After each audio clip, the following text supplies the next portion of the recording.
देखो ये pole vault का यहाँ पे मेजरमेंट है, दिख रहा है नीचे।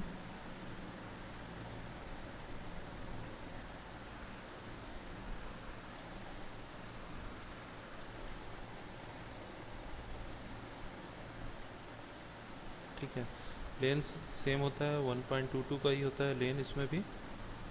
ठीक है, इस ये लेन और जो लेन है इसकी लंबाई जो होती है, या फिर रनवे बोल सकते हो, इसकी लंबाई 40 to 45 मीटर होती है।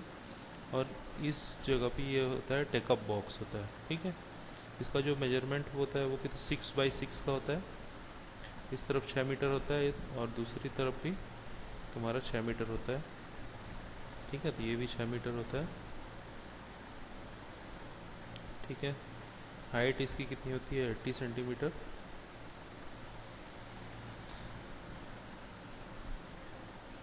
ठीक है, इसके सामने की तरफ यहाँ पर स्लोप नुमा, यहाँ पर भी गद्दा होता है जो सामने की तरफ स्लोप नुमा होता है, यहाँ सामने की तरफ उतरा हुआ, ये 2 मीटर का रहता है।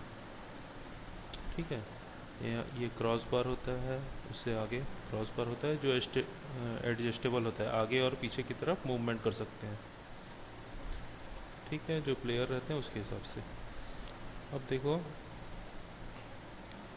ये जो टेकअप बॉक्स है इसका मेजरमेंट थोड़ा देख लेते हैं। ये टेकअप बॉक्स जो होता है वो इस तरह से नीचे की तरफ गहरा होता है ना, इस तरह से। और ये जैसा तुम्हारा ग्राउंड लेवल है तो ग्राउंड लेवल से ऐसे धंसा रहता है, तो ये जो पॉइंट है वो धंसा हुआ पॉइंट है। ठीक है, टोटल यहाँ से इसकी जो लेंथ होती है ये 1.084 सेंटीमीटर होती है। ठीक है, इसके जो नीचे यहाँ पे बॉटम वाला जो पोर्शन होता है, ये पोर्शन 15 सेंटीमीटर का होता है। और इसका जो एंगल होता है वो 120 120 का, ये तीनों एंगल 120 120 का, ये भी 120 का रहेगा। ठीक है, एंगल कितने के रहते हैं 120 के रहते हैं, 120 का इसका एंगल रहता है, यहाँ से फोल्टेड रहता है। ठीक है, ठीक, तो इस पोर्शन पे इसकी विड्थ कितनी होती है, यहाँ पे 60 सेंटीमीटर की होती है, 60 सेंटीमीटर। और क्योंकि ये ज़्यादा चौड़ा होता है इधर, इस तरफ थोड़ा और ज़्यादा चौड़ा होता है, और ये वाला जो टॉप वाला इधर का जो पोर्शन होता है वो 40 सेंटीमीटर अप्रॉक्स होती है। ठीक है,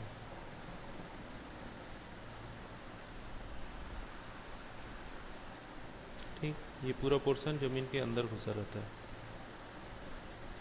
यहाँ पर लगभग, और ये ज़मीन से लगा हुआ है, इससे थोड़ा सा आगे तक ये निकला होता है, जैसे ये पोर्शन है ना यहाँ से, ये थोड़ा और आगे निकला होता है, तो ये अप्रॉक्सीमेटली 22 सेंटीमीटर का होता है। तो इसकी भी टोटल लेंथ अगर बोलोगे इस पोर्शन से इस पोर्शन तक, तो ये कितना होता है 1.22 के आसपास का हो जाता है।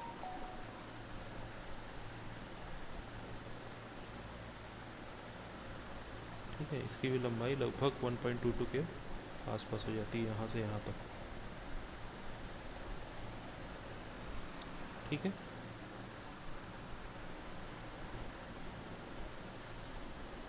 देखो ये 20 सेंटीमीटर दिखा रहे हैं यहाँ पे, बाहर की तरफ निकली रहती है। ठीक है, ये सब यहाँ से यहाँ तक का जो पोर्शन है वो इतना होता है, लेकिन ये टॉप से लेकर यहाँ से हम लोग टोटल करेंगे तो ये 1.22 अप्रॉक्सीमेटली रहती है, मतलब 4 फीट की रहती है। ठीक है,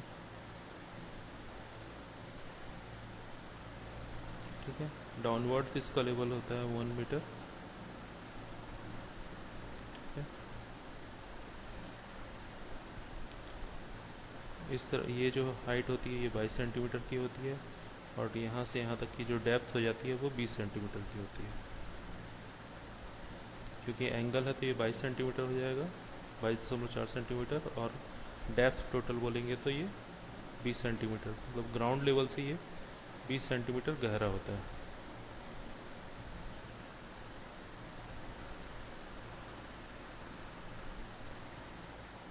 ठीक है, ये पोल वॉल्ट का तुम्हारा मेजरमेंट है। अब बात करते हैं होल्डिंग की। तो देखो, पोल वॉल्ट को जो होल्ड करते हैं, तो जो स्ट्रॉन्ग हैंड होता है ना, स्ट्रॉन्ग हैंड को हम लोग क्या करते हैं, ऊपर की तरफ रखते हैं। ठीक है, जैसे ये पोल है तो पोल के ऊपरी सिरे की तरफ हम लोग स्ट्रॉन्ग हैंड को रखते हैं, और जो डाउनवर्ड होता है नीचे, मतलब जो अदर हैंड होता है, उसको इस तरह से हम लोग जैक बनाते हैं वी शेप में, और यहाँ पर होल्ड करते हैं। तो ये एक तरह का लीवर का काम करता है। ऐसा काम करता है, लीवर का काम करता है।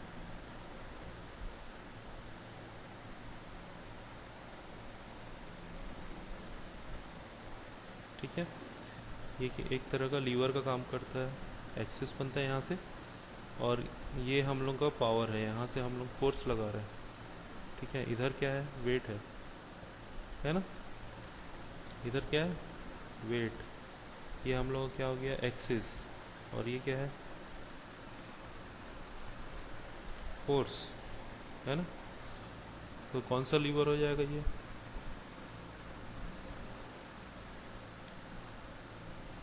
ठीक है।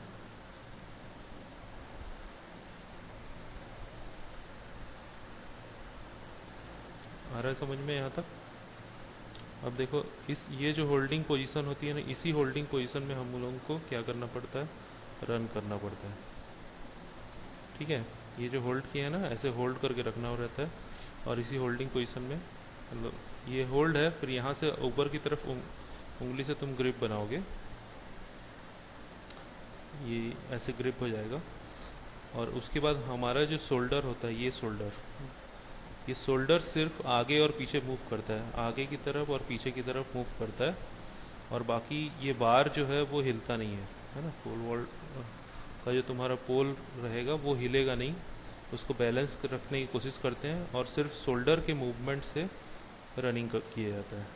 ठीक है, शोल्डर के मूवमेंट से रनिंग होता है, क्योंकि ज़्यादा तुम अगर इसको साइड वर्ड अगर मूव कराओगे तो क्या होगा, रनिंग का जो बैलेंस है वो बिगड़ेगा। तो हम लोग सिर्फ शोल्डर को ही हम लोग आगे और पीछे की तरफ मूवमेंट देते हैं, और इस तरह से होल्ड करके हम लोग रनिंग करते हैं। ठीक है, तो यहाँ से यहाँ तक का आप देखो, ये एक डिस्टेंस हो रहा है, यहाँ से यहाँ का जो डिस्टेंस है, तो ये कितना होना चाहिए। तो हमारी जो एल्बो होती है ना, सभी का अलग अलग एल्बो होता है, ये एल्बो की लेंथ जो होती है, ये एल्बो की लेंथ के बराबर लगभग हम लोग क्या करते हैं, होल्ड करते हैं। इन दोनों हाथ के बीच का डिस्टेंस कितना होगा, एल्बो की लेंथ के बराबर। ठीक है, एल्बो की लेंथ जो होगी यहाँ से यहाँ तक लगभग उतनी डिस्टेंस होती है। आ रहा है समझ में यहाँ तक। ठीक है, अब देखो, ये जैसे रनवे से हम लोग आते हैं, रनवे से आने के बाद हम लोग को क्या करना रहता है, पोल को इस जगह पर हम लोग को हिट करना रहता है। ठीक है, तो पोल को जैसे हम रनिंग करके आकर हिट करते हैं, तो हिट करने के बाद क्या होती है कि बॉडी ऊपर की तरफ लिफ्ट होती है यहाँ से, है ना। तो बॉडी को हम लोग को किस जगह पे इसको रखना है, कहाँ से हम लोग को यहाँ पे टेक ऑफ लेना है, तो उसकी पोजीशन को हम लोग को मार्क करना पड़ता है कि यहाँ से हम कितने डिस्टेंस में यहाँ पर टेक ऑफ लेंगे। ठीक है, क्योंकि यहाँ पे कोई फिक्स ऐसा नहीं है, लेकिन हम लोग को यहाँ पे मेजर करना रहता है। ये मेजर क्यों होता है, तो ये जो पोल की जो हाइट है और तुम्हारी हाइट है, इसके ऊपर डिपेंड करता है कि पोल की लेंथ और तुम्हारी हाइट के ऊपर डिपेंड करता है कि तो आप कहाँ से टेक ऑफ लोगे। तो टेक ऑफ लेने के लिए हम लोग को देखना पड़ता है कि हमारा बॉडी, जब हम लोग जब टेक ऑफ वाली पोजीशन पे आते हैं, तो वहाँ पर, क्योंकि ये जो तुम्हारा जो लेंथ है, तुम कितना लेंथ से अपने बॉडी को ऊपर उठा सकते हो। जिन लोग कम पावरफुल होते हैं वो पास पकड़ते हैं इधर। ठीक है, ज़्यादा पावरफुल रनिंग होता है ना, और ज़्यादा अच्छा स्ट्रेंथ रहता है, ज़्यादा मजबूत जिनका हाथ रहता है वो ज़्यादा दूर से पकड़ते हैं और अच्छा जंप होता है। ठीक है उनका। और जिन लोगों का स्ट्रेंथ कम रहता है, कम लिफ्ट कर पाते हैं, तो वो क्या होगा, थोड़े पास से रनिंग करते हैं, पास से जंप टेक ऑफ लेते हैं।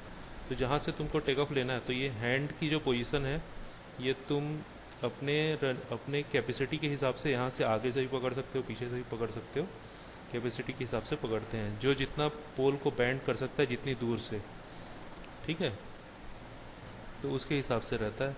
अब इसकी होल्डिंग हम लोग देख लेते हैं किस तरह से हम लोग कहाँ से पकड़ना है। तो ये देखो, हमारी जो बॉडी होती है, जिस जगह से अपने को टेक ऑफ लेना है, तो उस जगह पे हम जाकर मेजर कर लेते हैं इस तरह से। ठीक है, ये टॉप पोर्शन हो गया, ये हैंड ऊपर की तरफ है, पावर वाली हैंड दिख रहा है, और सेकंड हैंड यहाँ पर है ना।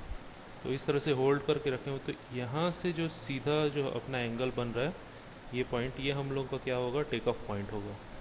ठीक है, ना ही इसके आगे हम लोग को जाना है और ना ही इसके पीछे जाना है। ठीक है, यहाँ से अगर टेक ऑफ लेंगे तो भी गलत होगा आगे से। तो जिस जगह पर 90 डिग्री बनती है इस तरह से मैक्सिमम हाइट पर, ये हम लोग को क्या हो जाता है, टेक ऑफ। ठीक है, आ रहा है समझ में। अगर हम लोग पीछे से टेक ऑफ लेंगे तो क्या होगा, बॉडी इस तरह से हम लोग के सामने से हो जाएगी और पावर हम लोग जनरेट नहीं कर पाएंगे। ठीक है, तो ये टेक ऑफ की गलत पोजीशन है। इस तरह से पोजीशन में क्या होता है, बॉडी टेक ऑफ में प्रॉब्लम होती है और बार जो है पीछे की तरफ फेंक देगा। इसका फोर्स जो है वो इस तरफ लग जाए, हम लोग को फोर्स किधर लगाना है, ऊपर की तरफ लगाना है। ठीक है, अब देखो यहाँ पे अगर हम लोग पीछे, अगर ज़्यादा आगे से टेक ऑफ, बॉडी ज़्यादा आगे अंदर की तरफ घुस जाती है तो फोर्स जो ज़्यादा ऊपर की तरफ लग जाता है। हमको फोर्स इस डायरेक्शन में लगाना है, तो ऊपर की तरफ लग रहा है तो भी बॉडी क्या है, लिफ्ट नहीं हो पाएगी और यहाँ से ये बैंड होगा। तो बैंड होगा तो क्या होगा, वो वापस जो है पोल इस तरफ हम लोग को फेंक देगा। ठीक है, लिफ्ट नहीं होगा बॉडी और पीछे की तरफ आ जाएगा। तो ओरिजिनल जो पोजीशन से, जो पोजीशन है उस जगह से हम लोग को ना आगे जाना है और पीछे जाना है। ठीक है, इस तरह से बॉडी की पोजीशन को रख कर हम लोग क्या करते हैं, टेक ऑफ लेते हैं। आया समझ में।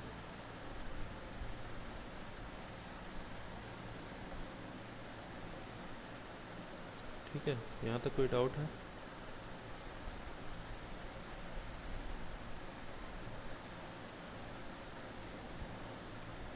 ठीक है, मेजरमेंट नोट हो गया।